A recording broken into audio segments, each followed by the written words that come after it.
Everybody says there's a plumbing shortage. I don't buy it. I think there's a shortage of plumbing companies that plumbers actually want to work for. I'll buy that. Think about it. If your best plumber got an offer today, would they stay or would they go? Over 25 years of building my own plumbing company, I discovered something that changed everything for me. The truth is your primary customer isn't your homeowner, it's your plumber. Because when plumbers stay, everything gets easier. Recruiting gets easier, actually. Customers get happier, profit goes up, culture gets better, and eventually your new hires are for growth instead of replacement. So how do you become the shop of choice? It starts with one simple question. Why do plumbers leave? Let's talk about it.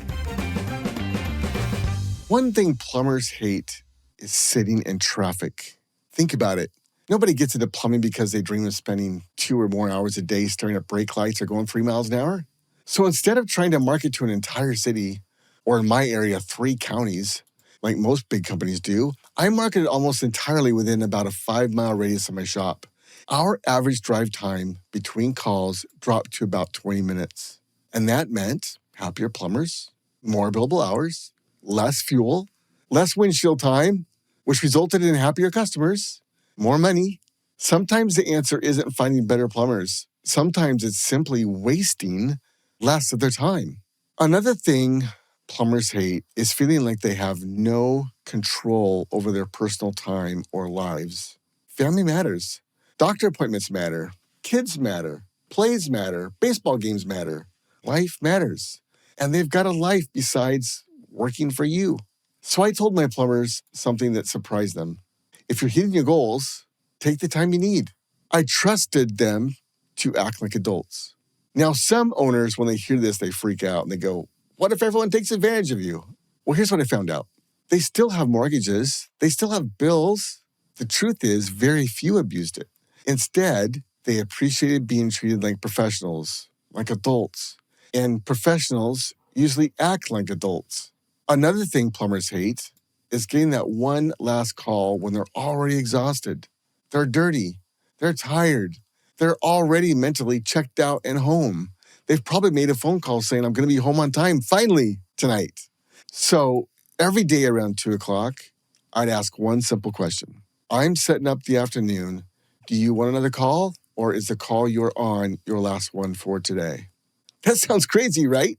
But here's what happened. Giving them a little extra control over their day built tremendous loyalty.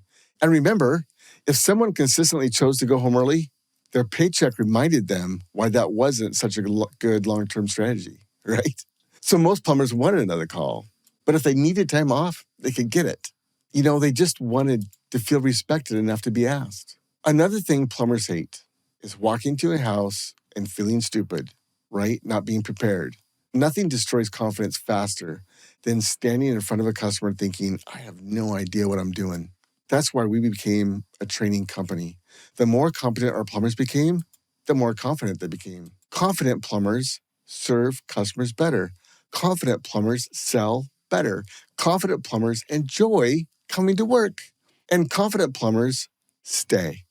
Another thing plumbers hate is feeling like their company doesn't want them to succeed. It's like an us versus them thing.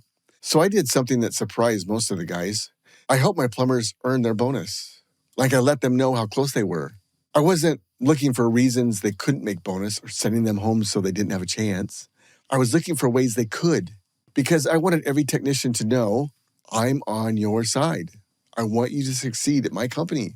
When your people believe you're rooting for them, everything changes. Trust goes up, morale goes up, retention goes up, and so does profit. Now, another thing plumbers hate is feeling like there's no future. It's feeling like they've topped out. In fact, that's one of the reasons many companies are started, is the company they were at, there was nowhere to go. No opportunity, no next step, no future. So I made sure our company kept growing. And I posted our organizational chart where everyone could see it. And their name was on it, even their first day. They knew exactly where they were, and they knew exactly where they could go next in our company.